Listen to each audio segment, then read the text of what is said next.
안녕하세요. 반갑습니다. 허재삼 작가입니다. 오늘 제가 여러분들께 소개해드릴 책은요, 서은국 작가님이 지은 행복의 기원. 네, 먼저 작가 소개를 하겠습니다. 서은국, 현재 연세대학교 심리학과 교수로 재직 중이다.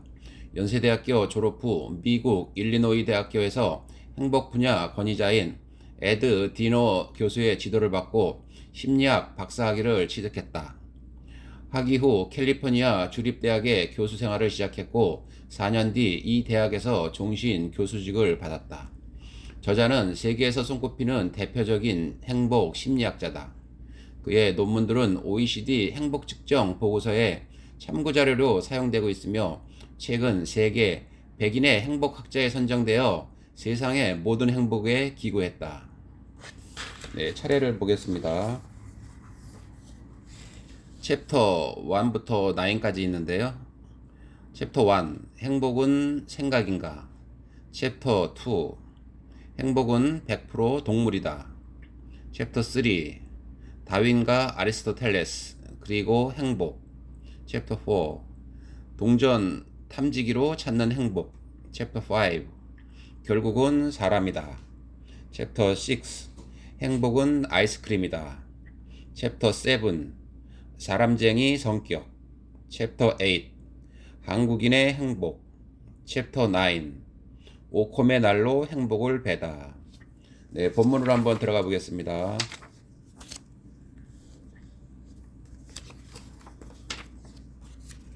삶은 갈등의 연속이다. 이 갈등은 인간의 양면적 모습 사이의 끝없는 줄다리기다. 무의식적이고 동물적인 우리의 본능이 의식적이고 합리적이고자 하는 문명인의 이성과 하루에도 몇 번씩 평생 동안 충돌한다. 신우이가 너무 얄미워 한 방 날리고 싶지만 이성의 목소리가 겨우 말린다. 이성 신승. 세상이 깜짝 놀랄 정도로 살을 빼겠노라 결심하지만 결국 늦은 밤 라면을 끓여 먹고 잔다. 밥도 좀 말아서. 본능 압승. 인간의 진짜 모습은 무엇일까? 철학자들이 수천 년간 펼친 이 논쟁에 끼어들고 싶지는 않다. 양면적 모습을 언급하는 이유는 심리학이라는 학문, 특히 지금까지의 행복 연구는 인간의 의식 수준에서 진행되는 상당히 합리적인 모습에만 너무 몰두했다는 생각이 들어서다. 이런 관점으로 그려진 행복의 청사진에는 정작 결정적인 것들이 빠져 있다. 행복은 본질적으로 감정의 경험인데 마치 머리에서 만들어내는 일종의 생각 혹은 가치라는 착각이 들게 한다. 세상의 많은 책이 행복해지기 위해 의미를 찾아라. 가진 것에 만족해라. 긍정적인 생각을 해라. 이러한 조언을 한다. 즉, 생각을 바꾸라는 것이다. 맞는 말 같지만 곰곰이 생각해보면 공허한 말장난 같기도 하다. 불행한 사람은 긍정의 가치를 모르는 것이 아니라 그것이 뜻대로 되지 않는 것이다. 행복은 본질적으로 생각이 아님에도 불구하고 자꾸만 생각을 고치라고 조언하고 있다. 이런 식의 행복 지침서를 읽고 행복해지기란 거의 불가능하다. 왜 행복을 바꾸는 것만으로는 행복해지기 어려운 것일까? 결론부터 말하자면 이렇다. 행복은 사람 안에서 만들어지는 복잡한 경험이고 생각은 그의 특성 중 아주 작은 일부분이기 때문이다. 이것이 뜻대로 쉽게 바뀌지도 않지만 변한다고 해도 그것은 여전히 전체의 작은 일부에 지나지 않는다. 사실 인간의 모든 경험은 뇌에서 만들어내는 마법과 같은 놀라운 쇼라고 할 수 있다. 예를 들면 빨간 사과. 빨간색은 사과 안에 있는 것이 아니라 사과 표면에 반사된 빛의 파장이 우리의 시각세포를 흥분시키고 이 신경반응을 뇌에서 합성해 빨갛다는 경험을 만들어내는 것이다. 만약 빨간색이 사과 자체에 묻어 있다면 사과는 항상 빨갛게 보여야 할 것이다. 하지만 생명인 내 친구에게 사과는 빨갛게 보인 적이 없다. 즉, 사과의 빨간색은 사과 속에 있는 것이 아니라 그것을 본 사람의 머릿속에서 생겨나는 경험이다. 그렇다면 빨강이라는 경험을 이해하기 위해 무엇을 분석해야 할까? 세상의 모든 사과, 아니다. 외부의 자극을 합성해 빨강이라는 느낌을 만들어내는 그 경험의 주인, 즉 경험자, 그리고 그의 내에 대한 이해가 필요하다. 행복도 마찬가지다. 우리가 용돈을 받고 즐거워할 때 그 느끼는 행복 역시 돈 자체에 있는 것이 아니다. 사과의 빨간색처럼 행복감도 뇌에서 합성된 경험이다. 돈이라는 자극이 뇌의 특정 부위들을 흥분시켜 좋다는 일시적 경험을 합성해내는 것이다. 돈은 무조건 누구에게나 행복감을 일으키지 않는다. 색깔을 지각하는 것보다도 훨씬 더 복잡, 미묘한 경험이 행복이다. 어쨌든 행복을 이해하기 위해서는 이 경험이 왜, 언제, 뇌에서 발생하는가를 알아야 한다. 그래서 이 뇌의 주인에 대한 깊은 이해가 절대적으로 필요하다. 그의 유전자에 박힌 가장 큰 욕망은 무엇인지, 그의 뇌는 무엇을 하기 위해 설계된 생물학적 연장인지, 여기에 대한 본격적인 얘기는 뒤에서 하도록 하고, 우선 여기서는 많은 사람이 생각하는 뇌의 대표적인 능력에 대한 냉정한 평가를 해보자. 혹시 그 중요성이나 역할을 과대평가하고 있는 것은 아닌지. 의식적으로 생각할 수 있는 능력. 분명 인간을 인간답게 만드는 특성이다. 숙고할 수 있게 어제의 경험을 통해 뭔가를 배우고 내일을 준비하고 이런 책도 사서 읽어본다. 그러나 무엇을 의식적으로 생각하는 능력이 어떤 생명체의 생존에 꼭 필요한 것일까? 우리보다 지구에 훨씬 오래전부터 살아온 악어. TV에서 보면 녀석들은 진흙을 뒤집어 쓰고 있을 뿐 도무지 고차원적인 생각을 하는 표정이 아니다. 인간 사회 못지않은 복잡한 위계 질서를 유지하며 심지어 곰팡이 농장까지 운영하는 놀라운 개미들. 그 녀석들도 생각이란 건 하지 않는다. 겨울이 다가오면 남쪽으로 이동하는 철새. 그중 반장 철새가 달력에 출발일을 큰 동그라미로 표시해 놓는 것도 아니다. 새의 뇌에는 눈에 닿는 일조량과 햇빛의 미세한 각도 변화를 감지해 이동 시기를 본능적으로 결정한다. 즉 의식적인 생각은 생명 유지의 필요 조건이 아니다. 인간도 마찬가지다. 호흡, 소화, 혈액순환, 우리의 생명을 유지시키는 거의 모든 생리적 기능들은 자동으로 이루어진다. 이 책을 읽는 동안 심장이 몇 번 뛰었는지, 호흡을 몇 차례 했는지 우리는 모른다. 하지만 분명 심장은 뛰었고 숨을 쉬었다. 우리의 생명을 꾸려나가는 수많은 기능은 자동으로 잘 짜인 프로그램처럼 우리 의식 밖에서 돌아가고 있다. 마치 나의 손발이 스스로 알아서 운전을 하는 것처럼.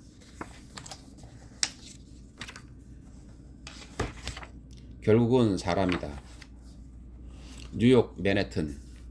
세상에서 가장 다양한 사람들이 오가는 곳이다. 하지만 군중 속에서 고독은 더 커진다고 했던가. 2011년 가을, 이곳에 살고 있던 제프 렉스테일이라는 39세 남자는 여자친구와 헤어진 뒤 외로움에 몸부림치고 있었다. 가족도 친구도 없던 그는 망명대 같은 세상에 구조신호를 보냈다. 노란 종이 한 장에 자기 전화번호와 간단한 문장 하나를 적어 맨해튼 곳곳에 붙인 것이다. 모든 대화하고 싶은 사람은 저에게 전화하세요. 외로운 제프. 그 후 놀라운 일이 벌어졌다. 단 몇 명의 대화 상대라도 생기길 바라던 그에게 실제 연락을 한 사람은 무려 7만 명. 뉴욕은 물론 영국, 캐나다, 나이지리아, 말레이시아, 심지어 한국에 사는 사람들까지도 제프를 찾았다. 자신도 외롭다는 하소연과 함께 힘내라는 응원 메시지도 줄을 이었다. 사람에게 가장 필요한 건 사람이다. 인간이 경험하는 가장 강렬한 고통과 기쁨은 모두 사람에게서 비롯된다. 사랑한 사람의 죽음, 이별, 짝사랑. 인간을 시름시름 앓게 하는 고통스러운 경험이다. 하지만 인간이 느끼는 가장 강력한 기쁨 또한 사람을 통해 온다. 사랑이 싹틀 때, 오랜 이별 뒤의 만남, 칭찬과 인정. 그래서 시대와 문화를 막론하고 인간이 치르는 가장 성대한 의식들은 사람과의 만남, 혹은 이별을 위함인 것이다. 왜 이토록 인간은 서로를 필요로 할까? 사람이 꽃보다 아름다워서가 아니라 막대한 문제가 걸려있기 때문이다. 바로 생존. 세상에 포식자들이 있는 한 모든 동물의 생존 확률은 다른 개체와 함께 있을 때 높아진다. 물소들은 사자들이 우글거리는 아프리카 초원을 수십만 마리의 동료들과 함께 횡단한다. 서로 잡담하기 위해서가 아니라 살아남기 위해서 매가 혼자 있는 비둘기를 습격할 때 사냥에 성공할 확률은 약 80%다. 하지만 비둘기가 다른 친구 10마리와 함께 있을 때는 60%, 50마리와 함께 할 때는 10% 이하로 사냥 성공률이 떨어진다. 사람도 마찬가지다. 시카고 대학의 카시오프 교수 팀의 오랜 연구에 의하면 현대인의 가장 총체적인 사망 요인은 사고나 암이 아니라 외로움이다. 동료의 존재는 식량 확보라는 생존 과제 해결에도 필요한 자원이다.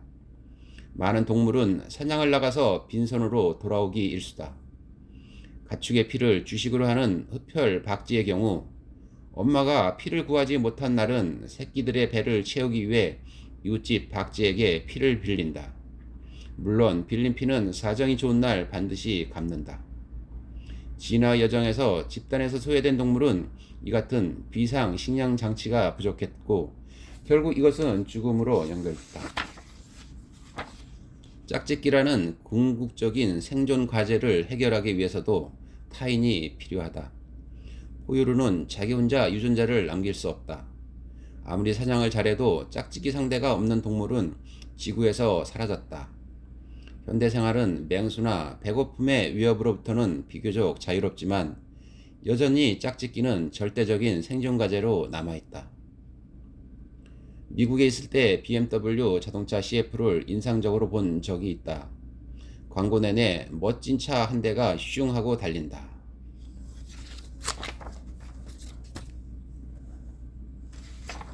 행복은 아이스크림이다. 행복을 쫓는 사람들의 공통적인 질문이 하나 있다. 내 인생에 무엇이 있어야 행복할까? 저마다 조금씩 다르겠지만 대부분 돈, 명예, 건강 등 몇 개의 범주 안에 답이 있다고 믿는다. 그래서 자신의 인생 창고에 이 행복 곡물들을 많이 채우기 위해 동분서주하며 산다. 주식에 비유한다면 돈과 같은 삶의 조건들이 가장 확실한 행복 이윤을 가져다주는 종목이라고 믿는다. 그래서 많은 것을 거기에 투자한다. 사실일까? 결국 행복은 무엇을 가진 자와 못 가진 자의 차이일까? 행복에 대해 가장 흔히 하는 이 생각은 동시에 가장 틀린 생각이기도 하다. 미국 심리학회 회장을 지낸 스콧 릴리언펠드 교수가 심리학에 대해 일반인들이 가지고 있는 대표적인 오해들이라는 제목의 책을 얼마 전에 출간했다. 이 책에서 소개하는 큰 착각 중 하나도 행복이 외적인 조건에 의해 좌우된다는 믿음이다. 학자들은 무엇을 근거로 이것을 착각이라고 말하는가? 간단하다. 지난 30년간의 행복 연구로 누적된 엄청난 양의 자료에서 나온 총체적 결론이다. 인생의 여러 조건들, 이를테면 돈, 건강, 종교, 학력, 지능, 성별, 나이 등을 다 고려해도 행복의 개인차 중 약 10%에서 15% 정도밖에 예측하지 못한다. 며칠 전 한국 심리학회에서 체계적으로 조사한 한국인의 행복에 대한 결론도 이와 비슷하다. 행복한 사람과 불행한 사람의 차이는 가진 자와 못 가진 자의 차이가 아니다. 그럼에도 불구하고 행복의 10%와 관련된 이 조건들을 얻기 위해 인생의 90%의 시간과 에너지를 투자하며 사는 사람들이 많다. 특히 돈을 벌기 위해서. 톨스토이는 인간은 사랑을 먹고 산다고 했지만 나는 빵도 먹어야 된다고 생각한다. 그래서 나는 수두승처럼 살자는 제안을 하고자 하는 것이 아니다. 하지만 외적 조건에 과도한 기대와 투자를 하는 것은 현명하지 못하다. 돈은 비타민과 비슷한 구석이 있기 때문이다. 비타민 결핍은 몸에 여러 문제를 만들지만 적정량 이상의 섭취는 더 이상의 유익이 없다. 한국은 이제 돈이나 비타민 결핍에 시달리는 사회가 아니다. 그래도 더 필요해 라고 고집 피우는 것은 기회비용 차원에서 본다면 자기 삶에 큰 손실을 입히는 것이다. 이 믿음은 행복을 위해 정작 투자해야 할 곳에 집중하지 못하게 만든다. 많이 갖는 것이 행복은 아니다 라는 결론을 뒷받침하는 연구는 끝없이 많다. 이 방대한 자료 중 몇 가지만 살펴보자. 인생의 외형적 스펙 중 대표적인 돈과 행복의 관계는 한마디로 본인의 경제 수준에 따라 다르다.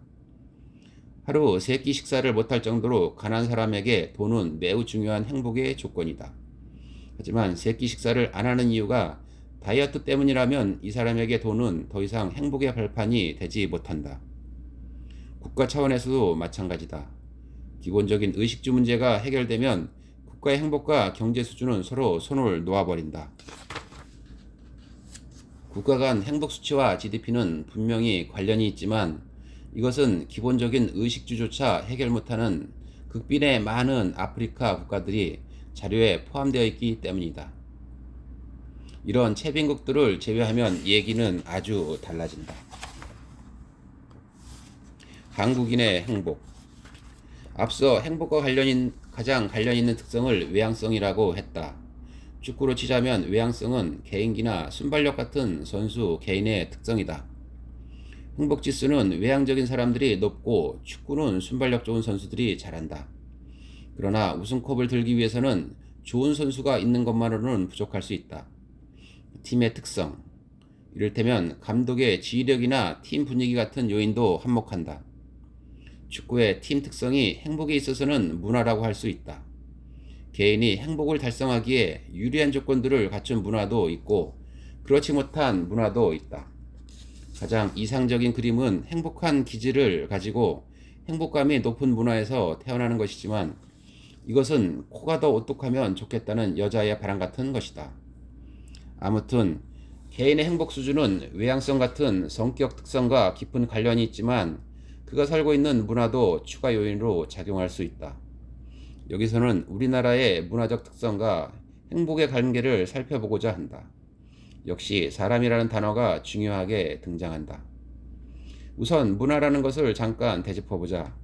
문화에 대한 여러 학문적 정의가 있지만 핵심적인 개념은 공유된 이해다. 생각, 가치, 규범이나 행동 방식에 대한 문화 구성원 간의 암묵적 합의가 존재한다는 뜻이다. 그리고 이것을 바탕으로 어떤 상황에서 어떻게 행동하는 것이 옳고 자연스러운 것인가에 대한 공감대가 서로 구축된다. 예를 들어 남들과 식사하면서 맛있는 반찬을 혼자만 먹는 사람. 이런 기본적인 행위에 대한 평가는 문화를 막론하고 일관적이다. 비호감. 하지만 좀 더 복잡한 일들에 대한 해석이나 반응은 문화에 따라 상당히 다를 수 있다. 프랑스 축구 선수 지단의 유명한 박치기 사건이 하나의 예가 될 수 있다. 2006년 월드컵 결승전. 프랑스와 이탈리아의 경기 중 축구사에 남을 만한 기이한 장면이 벌어졌다. 연장 후반 자기 골문으로 걸어가던 주장 지단이 갑자기 방향을 180도 바꾸더니 뒤에 오던 이탈리아 수비수 마테라치를 박치기 한 방으로 쓰러뜨린 것이다. 지단은 퇴장당했고 프랑스는 결국 이탈리아에 패했다. 왜 지단은 그 중요한 순간에 격투기 선수로 변했을까? 나중에 밝혀진 바에 의하면 마테라치가 알제리 출신인 지단과 그의 여동생에 대해 인종차별적인 발언을 하며 지단의 기분을 긁었다고 한다. 이 심리전에 말려든 지단이 폭발한 것이다. 프랑스 국기를 가슴에 단 국가대표팀 주장에서 순식간에 한 여동생의 오빠로 돌변한 것이다. 지단 때문에 경기에 졌다고 단정을 못하지만 연장전에서 그의 퇴장이 노장 프랑스팀에 치명적인 전력 손실을 준 것은 분명하다. 그것도 월드컵 결승전 경기에서. 여러분이 프랑스인이었다면 지단이라는 인물에 대해 어떤 평가를 내렸을까? 정의의 사나이? 아니면 사사로운 감정에 휘말려 대의를 그르친 한심한 친구? 이 대목에서 문화 차이가 등장한다. 프랑스는 이 사건 후 지단을 영웅으로 대접했다. 그의 박치기 장면을 조각작품으로 만들어 프랑스 지성의 상징 퐁피두 박물관 앞에 세워놓았다.